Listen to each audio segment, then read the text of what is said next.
Hello, I'm Hal Lublin. And I'm Mark Gagliardi. Since the dawn of humanity, one issue has gone unsettled. With the fate of the world in the balance, we're here to settle, once and for all. Best kitchen gadget.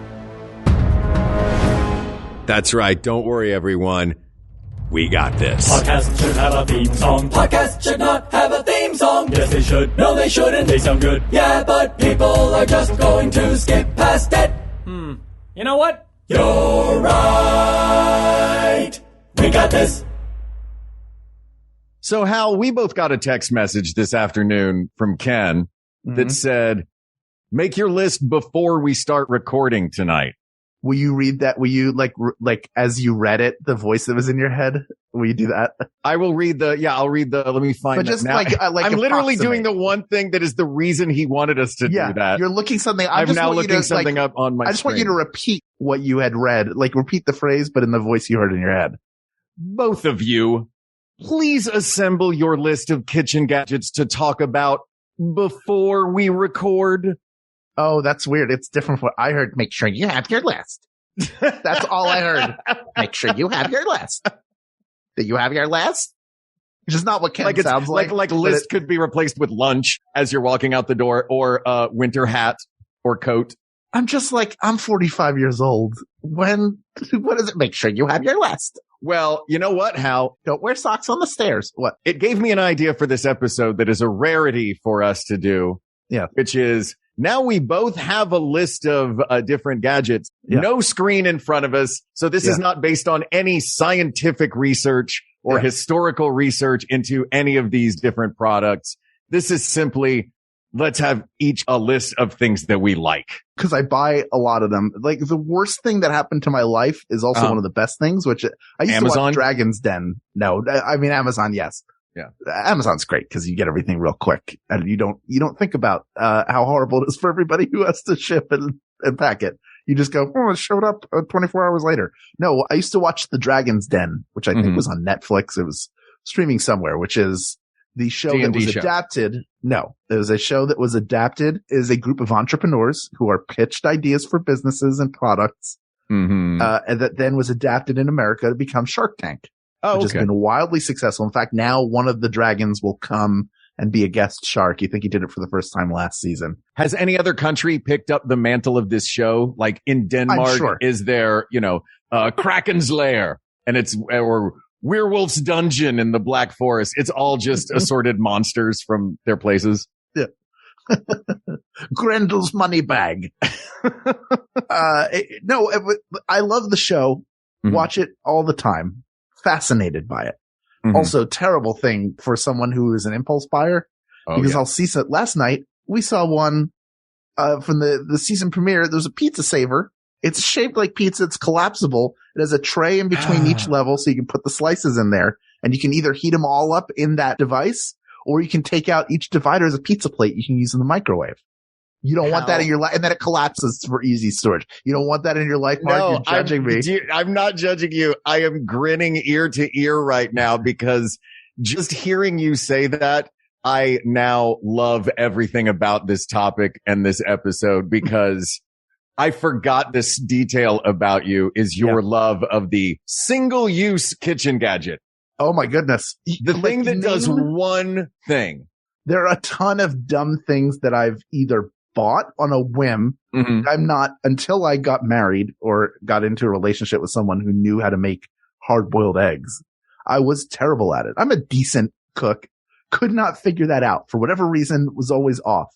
So I bought one of those things where you put the eggs in. It's got a little pinprick on on each egg chamber, and then you fill it with a little bit of water, and then you let then it does it for you. It does it for you. You don't have to do it. You know how many times the boiling water does it for you. No, because you can do it wrong and then it's too cooked or it's not cooked enough and you mess it up, and I will mess it up, Mark. I'm not good at that. All right, Hal. I used it once. Yeah. And do you still have it? No. Listen, no. I know I said that I wasn't going to bring any bit of research into this, but there is a little bit. 1951 was the first use of the word, according to the Oxford English Dictionary, kitchen gadget. It was used in the Good Housekeeping Home Encyclopedia. And a kitchen gadget was described as a specialized artifact used for prep of a single dish of one function across a variety of dishes that usually winds up in the back of a drawer having been used once because it's hard to clean. That is how Good Housekeeping described kitchen gadgets in 1951. Let me ask you this, Hal. I'm going to read through a few of the classic kitchen gadgets. Okay. You tell me whether or not you currently own somewhere. Okay. Or have at any point owned any of these kitchen gadgets. Go ahead. Are you ready? Yeah. An apple corer. No, but I want one. I want the one where, oh no, well, does it count? Does it count if it's that thing where you put it over the top of the apple and push down and not only is the core cut out because it's got a circle, but it then. Oh, yeah. It's got little handles on the side. Does that count? And you know what? The way it looks like a Trivial Pursuit piece. Yeah. Yeah. We'll call it that. You have one of those? Then yes. All right. Yes, I've had one of those. Do you have the egg slicer that's shaped like an egg and has little wires across it, and then you press it down and it slices those hard-boiled eggs that you make in a gadget that inexplicably is not a boiling pot of water? I might have something that does that, but I don't have something that I bought that was the egg slicer. No. Have you bought any of the slicers that are designed to slice one thing? The banana slicer, the avocado slicer, the bagel slicer. Oh, a bagel slicer? No, but I have wished I've had one. I covet those, especially the one where it looks like a medieval torture device where you stuff the bagel in and you're like, you're getting this blade. Come get this blade, you blackguard. And then you cut it and it's still, because it's a bagel. The hardest thing to do on earth, one of them is hit a home run. Mm-hmm. Very difficult to do. Sure. Another is to perfectly slice a bagel in half because they're all imperfect. But this invention purports to I finally solved the problem. We're going to trap that son of a gun in here real tight. You're just going to come down with the blade straight down the middle. You're going to have two perfect halves. But what happens? The bagel turns a little bit, just a little bit diagonal. And then you have what it normally looks like, which is like a thin lower lip to your bagel. You know what, Hal? Still happen. That gives me hope for humanity that is what happens. Because we are all bagels, my friend. We are all imperfect. And if there were some gadget that purported to cram us into some form of uniform shape just so that it could activate its blade-based will upon us, and yet every time still the bagel comes out slightly imperfect, slightly real, slightly unique. Doesn't that make you happy? I just want my bagel cut evenly. That's fair. What about those little corn holder doodads? Oh my God. Yes. The two little forks. The little forks that go into the end of the corn. Oh, dude, I had dishes that were the shape of a corn on the cob that is specifically for that. Yeah. They had the little, I'm not laughing at you. I'm laughing because my mom has those same dishes and they have a little curved space on the side for the, and then you put butter in the dish and then you spin it on there. You put little flaky salt on top. Yeah. You seen the guy that does it on TikTok with a paint roller? He puts a paint roller on his corn? Yeah. He made a one great big. Oh, the Unnecessary Inventions guy? This was the Rube Goldberg guy, not the Unnecessary Inventions guy, but I like both of those guys. No, I imagine we have very similar, TikTok feeds. It's also because we just send them to each other. Smart people doing dopey things. How about an adjustable baggy rack? A baggy rack? Explain. Baggy rack, it looks like if you opened up tongs and set them vertically on a counter to where they made a big V. It is designed, it's a little stand that looks like that, and it's designed you just loop a Ziploc bag over it. No, that sounds, even to me, that sounds pointless. Yeah. You can't open a Ziploc bag. That's the problem. It's I can't figure out how this opens. Yeah, that's ostensibly the problem. They're bigger. Unless you need it. Pancake batter dispenser. No, I wish. Oh, I look at those. Oh my goodness. I've come close. Jennifer has been the voice of reason many a time. Thank goodness. I think the pancake, that was definitely one I was like, but I can make perfect. She's like, we don't make pancakes that often. I'm like, but it's a perfect amount and it will only take up too much space. I would use that once. Thank goodness. And then never again. Exactly. And then you will just use the bowl that you made the batter in. Yes, that's right. And a ladle. Yeah. Speaking of cereal, the never soggy cereal separator. No, because I like soggy cereal. Okay, there you go. Yeah, that one is weird where it's like you make a water park for cereal. Yeah, and it goes down, they go down the slide. Yeah, and then you have the dry, but it's like never quite. And I also don't like this cereal cup I've seen making the rounds where you drink it like it's like a cup and it's like half and half, but somehow you pour it and it's like a little bit of each, like you get the perfect amount of both.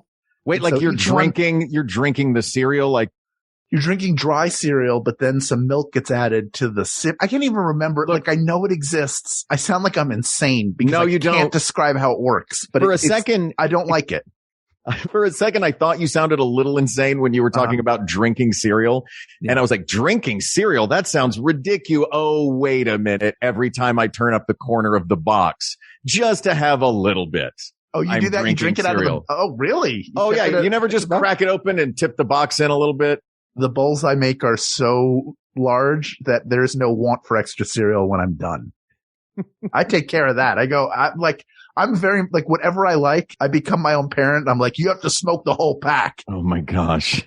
What about, all right, one last one for you. Yeah. Two last ones for you. The Chef'n corn stripper plastic blade. It's a round, going back to the corn. Yeah. You slide corn through it. Yeah. To get all the kernels off, which a lot of people like to. There are a lot of different ways. You can either eat it like a typewriter, you can eat it at a row around, or you can just cut all the corn off and spoon it.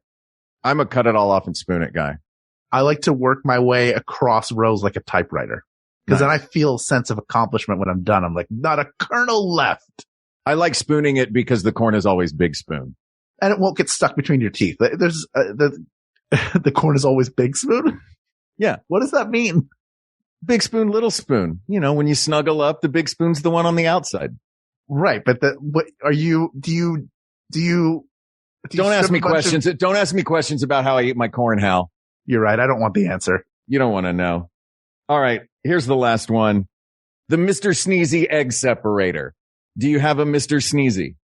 Oh, where it looks like he sneezes out the white, but the yolk remains. No, I do have an egg separator. Yeah. Do you have an egg separator with a face on it? No. And the egg white comes out of its nose? No, I just got a simple one. And I've never used it. No, it's what? No, you pour it. You crack the egg. Mark, I'm your dad. Whenever I say your name, I want to do like your dad. Mark, you drop it into this, like, you know, it looks like a cross between a spoon and a measuring cup, like a quarter cup measuring cup. And you pour it in. There's a catch for the yolk, and then there are slots around it where the white drips down. It's the same idea behind Mr. Sneezy, just no clever, it's not the version you buy at Spencer Gifts. Yes. Yeah. It's not next to like a certified old fart roll of toilet paper. You buy it at Williams Sonoma, like an adult. Yeah. Next to the old fart toilet paper that Williams Sonoma has, which is higher quality. Yeah. And has pineapple stamped onto it. Yeah. Oh my gosh. All right. What do you think are some of the real contenders? Well, I have some other weird ones I want to talk about. Okay. First of all, I have owned a slap chop and I have something similar to it now. Do you use it? I have used it. I've used it specifically for mincing garlic. Yeah. Because I'll tell you this, as a kitchen gadget, one that comes with all of the kits, but is the worst and dumbest is that garlic press. You know, the little flip around. The little handheld one where we have a garlic press. We use that actually a lot, but the little grate part comes out so you can clean it a lot easier. Oh, okay. See, I have the cheap one and it's clean. It takes me longer to clean it than it would to just chop up the garlic. Anything that you do that involves pushing something through something else, especially through fine holes, you would need a toothbrush to clean it properly. It's just very hard to get it properly cleaned. Same thing with the slap chop or the version we had, which I have had an actual slap chop. I've also had the ShamWow, which sucked. Really? Yeah. I have a kitchen toothbrush for cleaning things. Yeah, I do too. I have several toothbrushes that are for cleaning various things around the house, including my teeth. But tell me about the, why no good on the ShamWow? Because it doesn't really soak stuff up well. Oh, that's and it doesn't dry out right away. And it's cheap, and just get a microfiber cloth. Yeah. Like it will last a long time. You put it in the washing machine. Come on. Don't do this to yourself. Yeah. It's a expensive rag being shilled by a problematic person who's dressed like he's in Rent. Correct. Yeah. He is dressed like he's in Rent. All right. What else? What other ridiculous single-use gadgets do you have? Problem with the slap chop, just to go back, is you open it up, take it apart. You still have a zigzag blade, which is what's pushing through. And it's hard to clean. It's sharp. You have to work your way around it. Again, you need like a toothbrush to do it. And even then, there's always going to be anything you do that is like a garlic prep tool is going to have dried bits of garlic on it. You just have to deal with that. And if that's something you're okay with, then more power to you. All right. There are a couple more I want to talk about. Okay. Of the ridiculous I get up the Dash Rapid egg cooker here. Here's one. Oh, wait a minute. So some of these, it sounds like they're either battery operated or plug into the wall. If they're small enough, are we counting them as kitchen gadgets or that egg cook? Okay. Yeah. I didn't know if this was like cooker's a plug-in. I didn't know if it was like, if it plugs in, it's an appliance. If it doesn't, it's a gadget. I think we can play pretty loose on this. Yeah. If it's been like on a TV if it's been like an infomercial. Well, if it's best infomercial product, then Vitamix has to go straight to the finals. Mashed potatoes. Mashed potatoes, just for the best infomercial ever. Yeah. That one's already, did that one win? I don't remember. Don't tell me. No, but care. One is a gift. Sometimes people gift me these things because they know. Mm-hmm. So I received potato gloves. I think it might have been, it was either a birthday gift or maybe an engagement gift. Oh, wow. Potato Are these gloves made of potato? No, they're gloves. They're like gardening gloves, but the palms and fingers have like a really good like silicone covering. It was some sort of silicone-ish covering, but also a bunch of bumps, like square knobs. The idea being you put a potato under water and then you go like this with it, like you rub your hands over it and peel the potato. And it's supposed to to watch the commercial. It's like, rub, like, run your hands over it a couple times, boom, perfectly peeled potato. In reality, what you're left with is just this haggard, checkered potato with every bit of it that you couldn't get out. There's a bunch of eyes in potatoes and stuff. Yeah. Gloves don't help with that. They're just aimlessly, it would be like trying to peel a carrot with your eyes closed. And you also can't use your hands. You got to use your feet. How well do you think that carrot would be peeled? Yeah. Not terribly well, Hal. Oh, and you can't use a peeler. You have to use a meat tenderizer. That reminds me of, now you're making me think of that, Cutthroat Kitchen. Oh, yeah. Alton Brown show where he's like, okay, the only thing you can use to cook is a coffee machine. Make me a steak. God, geez, what? Make me a steak. What do you think is, of all of the gadgets in your kitchen, which one, and I don't mean the ones that everyone has in their kitchen. I mean the ones that of your collection of hilarious kitchen gadgets. What stands out to you? What do you use the most? I don't keep any of them. That's the problem is there isn't one I use the most because I don't use, the ones I use are the normal ones. I use a mandolin slicer a fair amount. Yeah. Oh, I did. Here's another one that I tried to use a bunch of times. Okay. It was a piece of crap. Is one of those bag sealers, like the hand, like it had a magnet on it to stick on the fridge and then you put batteries in it. And it's got like a little, like a heated metal element that you run through a bag of you clamp it down and run it across an open bag of Doritos and it seals it while also eliminating the top part that is already it's super empty. So the bag becomes smaller. If I reseal a bag of Doritos, I'm just going to unseal it in half an hour. Yeah, but then you get to reseal it again. You can forever reseal it as the bag becomes smaller and smaller is the promise of this product. This product. You can hear the air quotes I'm using because it is a product. It is this product. That's me making fun of it. Oh, you sound like Ken when he told us to make lists. Don't forget your list of the other products. This thing never worked once and I wanted to so badly. Yeah. Just be able, and it's not like I was weak. I tried different types of pressure. I checked the batteries on it. And then they have these vacuum seal thing, just none of it. It doesn't work. It doesn't work, Mark. I'm sorry it didn't work, Hal. But you know what? What? Let's talk about some kitchen gadgets that do work. Actually, maybe we should take a break. Fine. And when we come back from our break, let's talk about some kitchen gadgets that really do work. And we will get into the nitty gritty of what the best kitchen gadget truly is. And it's not Mr. Sneezy. That's right. So put away your Banana Loco core and filler and listen to a brief word from some of the other fine shows on the Maximum Fun Network. You never know what the future holds. I'm Jesse Thorne. On the next Bullseye, our annual Halloween Spectacular. We'll interview Anna Fabrega from Los Spookies, Monet Exchange from Drag Race, and the great R.L. Stine, creator of Goosebumps. You know, I don't really get too deep into the real fears. It's a lot safer to do a dummy coming to life. That's on the next Bullseye for MaximumFun.org and NPR. Hi, I'm Jesse Thorne, the founder of Maximum Fun, and I have a special announcement. I'm no longer embarrassed by my brother and me. You know, for years, each new episode of this supposed advice show was a fresh insult, a depraved jumble of erection jokes, ghost humor, and frankly, this is for the best, very little actionable advice. But now, as they enter their twilight years, I'm as surprised as anyone to admit that it's gotten kind of good.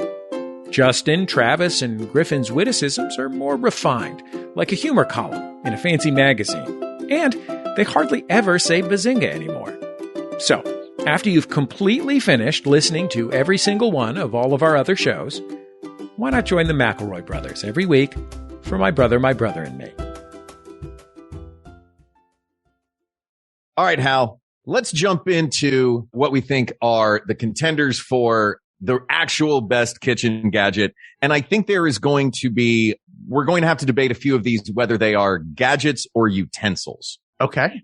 You know what I mean? I got one that may be an appliance. So let's see. Great. You want to just start making a master list as we go down, create our rogues gallery and see what stands out, or? Yeah. Here's one. Okay. I don't know. I have a feeling it might be an appliance. So it didn't really come up when we were talking about appliances though, which seems odd because it is one of the best cooking tools I've ever had that I did use quite a bit and not only cooked the meat properly, but also it didn't lose the juice. And that is the George Foreman grill. Do you think that's a gadget? I don't think the Foreman grill is a gadget. I would call the Foreman. We can think of it as a gadget though, because I don't want you to yell at me like that. No, I'm not going to yell at you. It feels. Couldn't tell. Here's why I don't think the Foreman grill is a gadget. I don't think it fits that description of it serving one function, very specific function for a lot of things, right? Or all of the functions for one specific dish. I mean, it is. It's just a grill. All you can do is put meat and fish on it. Yeah. That it does one thing. It doesn't do anything else. So it meets that definition. Maybe it's not the winner, but it feels weird that we didn't talk about it before. It feels large. Really good. Oh, they're great. I use mine all the time. Yeah. I actually have a spot, it makes for easy cleanup. I have a spot next to my sink where I just set the Foreman grill there. Oh, so the grease just runs down. Yeah, it's usually not, and let it solidify, and then you don't want to pour grease down your drain. That's true, but I'm not usually doing greasy stuff in there. Okay. You know what I mean? Like, it's not really like, I'm usually doing like chicken or it's barely whatever juice is coming out of it. It's usually not a. You're not making a goose for Henry VIII in there? Exactly. The fat is everywhere, my lord. It's almost ready. Honk, honk. Come on, you. It's time to get in the grill. Honk, honk. All right, fine. One more half hour, but that's it. Yay. Wait a minute, you could talk. Oh, the goose is playing Tetris, everybody. All right, I got one. You can since you threw out one that isn't necessarily a gadget because it's an appliance, I'll throw out one that may not be a gadget because it's a utensil, and that is the peeler. You know, I was going to put that on my list because it's such an essential piece of kitchen equipment. Yeah. It is very specifically for things that you want to peel. Yeah, it does one thing. Yeah. And it's kind of indispensable as far as that goes, because a lot of things that you eat that are vegetables or starches like potatoes, you want them to be peeled. Yeah. I use mine all the time. Yeah. We use ours all the time too. So I think that's a really good one. I think we can count that one. Yeah. All right. What else you got? Here's one. This is, okay. I'm going to go with this one. This is a meat thermometer. but not the one that looks like just the dial that feels like you never know what number it's on. Because it's constantly like rise and fall on the wings of our dreams. It keeps like moving. Yeah. I don't like that because it's not giving me an accurate reading. I'm sorry that you and this particular type of thermometer don't seem to know each other that well. It's as if you are perfect strangers. Yeah. Rise and fall. I'm like, I need you to tell me if this chicken breast is at the proper temperature. Can you do that? It's of course I can. Don't be ridiculous. But I like the digital. It doesn't need to be a smart thermometer. The ones that you can put like in a turkey and leave in the oven and monitor remotely are really, a digital really one? Cool. Anything digital, any digital that gives you a more accurate reading and an almost instantaneous reading. Because often if something needs to be cooked more, I want to know right away so that I can put it back in. Yeah. I don't want to have to mess around. Not only is it on my list, it's one of the ones that's highlighted on my list. I think the thermometer is indispensable. You can use it for a million things, or you can use it for one very specific thing in a million ways. That's right. And the most important ways too, food safety without food tasting terrible. Because a lot of times, I mean, until I had one in my kitchen, I would just be like, look, I got to make sure this chicken is done all the way through. So I'm going to put it in the Foreman grill, go to work, and then when I come home, then it should probably be safe by then. You're like, who put shoe leather in my George Foreman grill? Yeah, wait a minute. Why is there a Tiva in here? The finest in desert fashion, now available for dinner. Oh my gosh. All right, I got another one that I think might wind up on our all-star list. Okay. The mandolin slicer. You mentioned it before. Have it on my list too. Love the mandolin slicer. It's great. It perfectly even slices of everything. It took slicing and it made it idiot proof. It made it restaurant fast. Like you can do mass quantities for parties and things. It made it safer and you get more out of everything that you're using it for. 100%. I love it. Yeah. Particularly for making salads. I like it for carrot slices in particular because those are a little bit more challenging to slice evenly. Also like cucumbers, but tomatoes most of all. It is a game changer for cutting tomatoes if you want tomato slices for a burger sandwich. The one I have is adjustable, so it can be a little thicker or a little thinner. It doesn't take up a lot of room, and it is a game changing device. Yeah, but you are using it on a very. I also do like. There's something to the art of knife work.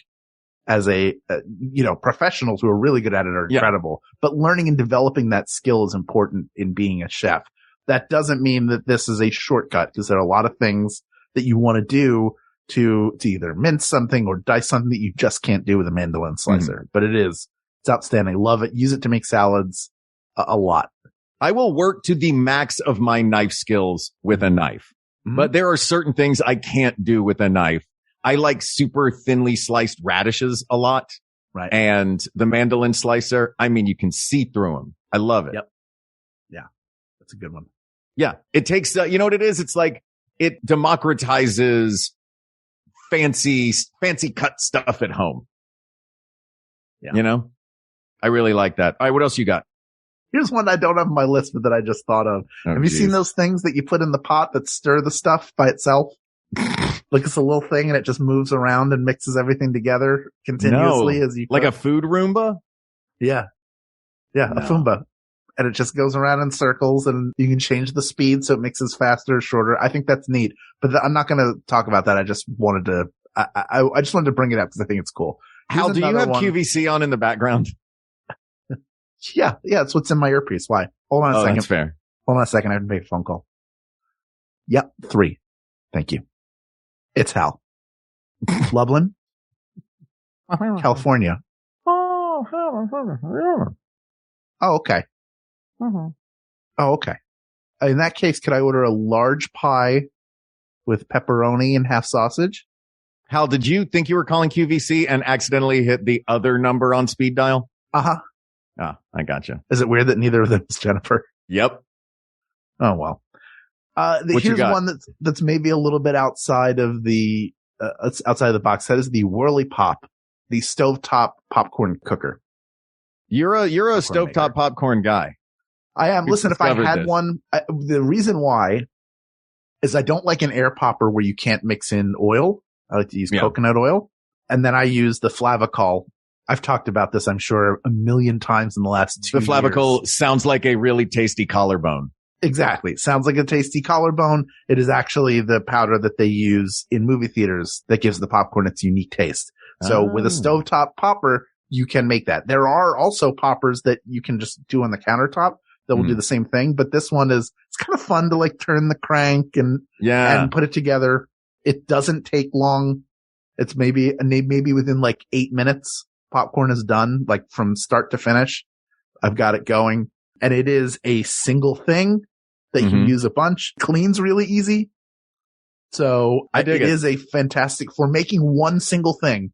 It does it fantastically well. I've never burned the popcorn before. I have very few unpopped kernels. It's just a great. This is the thing where it's got like a spin. You have the handle that you're spinning on the top, and it's connected to a thing on the bottom that spins it as well, right? The handle is actually it actually runs through the actual pot handle. So you hold the pot handle and then you turn a crank on it. Gotcha. So the top is just, there are two different sides that open up. Like the little clown in the one at Disneyland. Correct. Yes. There's a little clown that's turning that. You become the little clown. The clown. There are a few, in like every land, there's one where it's like the guy in the Lederhosen is doing it. Yeah. They change the costumes depending on which land they're in. Yeah, whatever. Frontierland, it's a cowboy. There's astronaut. Yeah. I will see your popcorn popper and not raise, but call you with the opposite version of that. And that is the hand cranked ice cream maker. The vintage American classic dating back to the late 1900s. The hand cranked home ice cream maker, salt, put it in the freezer, crank it when you need to. The electric version came out in 61, but before that, it was always the hand cranked version. Thoughts? I don't love an ice cream. I've had bad experiences with ice cream makers. I'm willing to. Really? You don't like homemade ice cream? No, I like the concept of it. It's been a disaster when I've tried to do it. And I think part of it is I didn't have don't have some kitchen gadget in there that will make it easy. Maker. We had a Cuisinart ice cream maker. It was one of our either wedding or engagement gifts. And we used it. My sister-in-law and I used it once, and we did not like how it came out, and we followed the recipe and something went horribly wrong. Yeah. But I've since learned from TikTok, this person who makes ice cream, like it's just them making ice cream, and they show you there is a base to it that's like heavy cream, milk, you heat milk and you add heavy cream, sugar. And I forget if there's something else, but it's a relatively simple base. Then you add stuff to it, sift it, and then you have like Kit Kat flavored ice cream, cereal, like whatever your flavoring needs to be. But, for that reason, I like the hand cranking of the popcorn. I don't want to hand crank for that. How long does it take to make the ice cream? That's true. It takes a while, and you have to kind of crank it every, more than that, I think. I do have you seen the shakeable one? There's the ice cream like shaking machine. Almost. Yeah. You just, all you need is ice and salt. Yeah. And then you can shake it up and make your ice cream. I like those. Yeah. We've definitely moved beyond that in terms of the hand crank. The hand crank is nice, but I could come back and say, I'll raise you a butter churn. That's true. That's fair. I guess it's what hasn't been improved upon. And I would argue that a mandolin slicer, a thermometer, and a peeler have not been improved upon.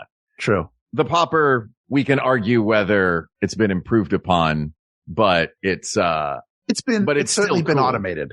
Yeah. As the ice cream has. But the making of the popcorn in that way is not labor intensive. Yeah. That's where I go, well, it's not like it's that bad. So. All right. I'm going to throw one out. Another manual hand operated. Hey, isn't it my turn? Oh, is it your turn? Oh, yeah. I threw out the ice cream machine. I'm sorry. What about the immersion blender?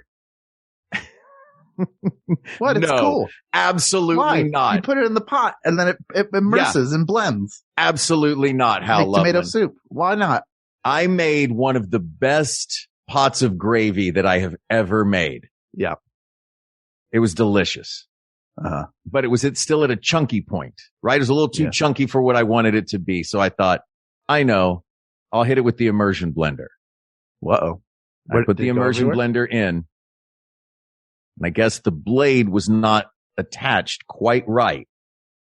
And because I was using a coated big saucepan to make the gravy in, It shredded the coating on the bottom of that pan, not only ruining one of my good pans, but also ruining the best gravy I had ever made.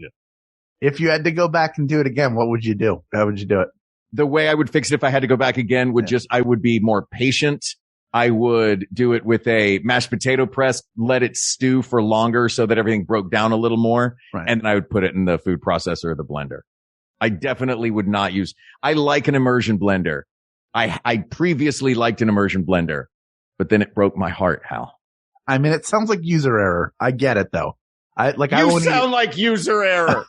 I do sound like you. Look, I won't eat at TGI Fridays because I got food poisoning there in 1999. Oh, no kidding. So I get it. Oh, no kidding. Yeah. And I used to love it there. I would get the same thing every time. Some chicken wings. Chicken wings and what? And some potato skins. I would get appetizers. I like that. I would get bar food and a drink. And, I like that they had the big lemonade. Flat mozzarella. It wasn't mozzarella sticks. It was like, it was like triangles for them. Yeah. Yeah, I like that. But then I got food poisoning. It was bad. Yeah. And now I won't go back because I'm afraid I'll get it again. And much like you took it personally from TGI Fridays and now you're enemies. Yes. Now I am enemies with the immersion blender. That's fair. That's fine. Also, we don't really use ours. I don't think I've ever used it at all. It just seems good. It seems like a good thing to use. Yeah, that's fair. I'm going to throw out one that was a game changer. I have to put it on here because of the history nerd that I am. And it's the can opener. Sure. The mechanical, hand-cranked can opener. Canning in general, food storage, and army marching game changer. Was it Napoleon's army that marched on canned food?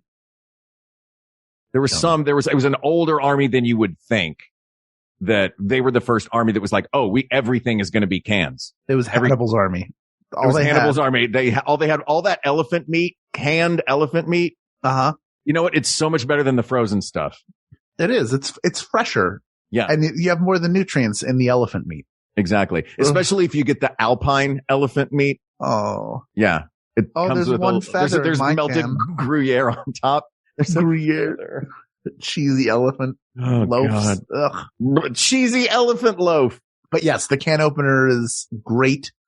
I mean, the electric ones are great. We grew up with those, or I grew up with those where where it had the little magnet so that it looked like the can was just rotating in air as it opened. But a hand crank can opener, also great.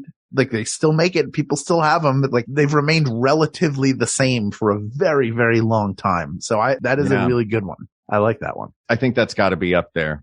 All right. What else you got? I only have one more. Uh-huh. The salad spinner. Can I cross it off my list then? Yeah, go ahead. Yeah, great. Or put the star next to it. Yeah. Look, everybody let me just pitch everybody real quick. You know how bad it is when there's too much water on your salad? Like you wash your salad before you eat the salad and it's like, this is so wet. It's sopping wet. I'm just going to be eating wet. I don't want wet salad. I want the natural moisture in there. I don't want it dried out, but I got to get all this wet off my salad. So you throw it in this thing and you pump the handle and it spins real fast. And that's fun. And then when it's done, it's still wet, but the wet has gone all over the place. It feels like it's more of a mist now. And you go, this is manageable. And then you put dressing on it. It's wet again. Wait, you don't think that it's actually getting rid of the water on the salad? In my experience, it has not been that good at doing it. Although man. People use it. I liked my salad spinner. I only ever had one when I was living in Montreal. There was just one in that apartment. So I was like, I'll use this. And I loved it. I put anything that I needed to dry off like anything that I was cooking. Yeah. Underpants went in there. Mm-hmm. You can put your swimsuit in there if you go swimming. It's like that thing at the gym. I love that. Yeah. You just lay your elbow down on it and wait for it to stop spinning your shorts. Well, spin my salad. My shorts are dry. Yeah. And, I really like the salad spinner. I think it's a great one. It was a lot of fun. When I tried to do stand up in college, I had a bit about how weird the salad spinner was. It was a really bad bit, as was that entire 3-minute act. It was really bad. I was really bad at stand up. Do you have it recorded anywhere? There might be a recording of it somewhere. I don't know. I didn't film it. That's for sure. Yeah. I tried stand up once. Did not enjoy it. It's like, this is why we have this show. We like playing with other people. Yeah. Did your agent tell you to do it because everybody was doing stand up in the early to mid 2000s? Like every actor was told to go do stand up so that people could see you. Yeah. Something to that effect. Right. Yeah. I just did it because I loved stand up and I was like, I'm funny. I should be able to do this. But I think it was more like I was telling myself that thing that my age, that you like, it's not my agent saying, hey, everyone's doing this, go do this. It was me telling myself, hey, everyone's doing this, go do this. Okay. And mine was, unlike yours, mine was not saying it's because you're funny, which was correct when it came to stand up. Well, because I was not. I also didn't go at it thinking like, this is going to be easy. I went at it like, I've watched this all my life. I love it. Yeah. I love making people laugh. I definitely enjoy performing comedy. I love improvising. So I really want to give this a try and see if I can do it. And I couldn't. And you only did it. How many times did you do it? Like 3 or 4 times. But dude, there are guys that you got to go on the road and you got to, you know what I mean? Like, absolutely. No, I'm not saying like, this is too hard. The reason why I stopped is because I knew everything I was saying was so surface level. Like the quiz before the movies is weird because it's real easy. Here's what it's like going to the movies. And like, there's nothing personal in that. And I think the best comedians are either so funny that their point of view, like Paul's stuff before, like from Impersonal before was really good. Even then he was doing personal stuff, but him talking about his life and telling those stories, there's such a vulnerability to it. Yeah. And it's incredible to watch. And almost all the best comedians have that, with the exception of Jerry Seinfeld, who's just an incredible crafter and deliverer of jokes. Yeah. And even that, like, oh, he's a curmudgeon. He doesn't like anything. He has complaints about everything. Yeah. So I just didn't have that. Mine was like this weird, like, I'm Jerry Seinfeld, but I'm also David Brenner, but I'm also not as good as either of them. And here I am. You want to know how weird it is, how easy those quizzes are before the movies? I feel like that was a large part of my act, because that was pretty much all the quiz before the movies. Yeah. Did you do your act during the quiz before the movies? I should have just gotten up and done it then. So there was some woman that went viral on, she did it at some movie theater. Did you see this? Yes. And it was amazing. Terrible. She was like, I'm just going to go down and do my stand-ups. Yes. And people were like, start the movie. Yep. Oh, I love that. Did I ever tell you, I know we have to end this, but did I ever tell you about the last time I did stand-up ever? No. I decided I was going to wing it. I was like, I'm just going to wing it. I'm going to do whatever comes in my head. I've been improvising for a while. And so I went up. I thought I had a really good joke that I came up with like right before I went on stage, told it, completely died. There was nobody there except the other 8 people who were going to do stand-up and like 2 friends of mine. So this is in Philly. Rough. And so I said, a lot of people do their own impressions of Elvis, and I'm no different. But what I'd like to do is my impression of what I think it would be like if Elvis was here right now. And then I just dropped down on the stage, like collapsed and laid there like I was dead. And I did that for 2.5 minutes until my time was up. That was your whole set? I just, at that point, I was like, I'm bailing on this. That was me bailing on it. I'm going to do my Elvis impression. And then I just pretended I was dead for 2.5 minutes. Oh my God. And now I performed in Australia and New Zealand. Oh, Lord have mercy. All right. Really? Where were we? Let's pick one of these. Actually, no, I wanted to throw out. You got a couple more? All right. Come on. Yeah. So let's jump back into talking about, I got a couple more that I want to throw out there. And this is less are they the best kitchen gadget, and more, are they a kitchen gadget? Okay. And one is storageware, Ziploc bags and Tupperware. I actually think there is enough there for its own episode. What do you think of that? Of containers? Yeah. Sure. Best food storage. We'll add it to the list. I'm loving this kitchen month. Kitchen month is a blast. It's cascading. It really is. It was going to be food month, and then it was going to be house month, and then they just had a baby and it was kitchen month. That's right. The other one is the box shredder. Yeah. Okay. But it's not as good as the one that we both know is probably, out of all of these great kitchen gadgets that we've talked about, the only one that's really essential. Correct. Yes. Yeah, I like a box shredder. I like a plane shredder too. We have a plane shredder. I don't even have a box shredder. Yeah. So I only said box shredder over just plain shredder because I couldn't think of the name plane shredder. Are you saying Plane or Plain? Plane, because it's like that's what I thought. It's like that's the kind that I have and I prefer, but I couldn't think of what that was called. Hand shredder, I started to say, and then went, that sounds like it shreds hands. I mean, it does if you hold it wrong. Yeah. Ooh, my knuckles on that one side of a box shredder. Are you scared? Do you have a fear of cutting yourself or shredding yourself? Yeah. Like a lot? Just with a shredder, I do. And especially that one that's just, that one that's just barbs. I think it's for like ginger, if you want to mince ginger or stuff like that. But yeah, like nail files to me. Yeah, rough. Hal, do we know what the answer is? I think so. I think we do too. Yes. All right, ready? 1, 2, 3. Can opener. Can opener. Yeah. People of the world, it's hardly been improved upon in the decades. Yes, they've automated it, but a lot of things have been automated. It's different than automating like what a blender does. An immersion blender or regular blender. It is different than that. It is the ability to open canned foods so you can have food that lasts you longer. And the extra part is the handle. By and large, you have the one that has like a little extra spot on it. You can open a bottle with it. Pop a bottle cap up. They still have that, even though it's only like fancy water that has that on it. But it is a classic. It was a game changer, and it continues to be an essential part of your kitchen today. So sorry to you, food steamer, that I've used many times. And I'm sorry, Mr. Cooker, I used it once. Sorry, Mr. Sneezy, but you're done. The answer is can opener, asked and answered. This episode made me hungry, Hal. Me too. I'm going to go make some dinner. All right. This topic is closed, but there are many more topics to discuss. So please reach out to us on Twitter at WeGotThisTweets, or you can email us at WeGotThisPodcast@gmail.com, or go to our Facebook group. Talk about your favorite kitchen gadgets that you've owned or wanted to own. Facebook.com/groups/WeGotThisPodcast. Thank you to producer Ken Plume. You can visit and support him at Patreon.com/Ken Plume. Thank you also to researcher Kate McManus, graphic designer Uri Kelman, and QA engineer Jen Alba. And of course, thanks to our musicians, Jonathan Dinerstein and Mike Furman, for our score and theme song, respectively. And thanks to you, the people of the world, with whom Hal and I would love to be individual bits of cereal, climbing into the never soggy cereal separator and sliding down that fun little slide of a water park ride within that bowl, and have a grand old time swimming with you in the bottom of that pool.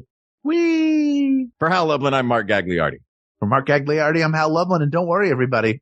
We got this. We got this.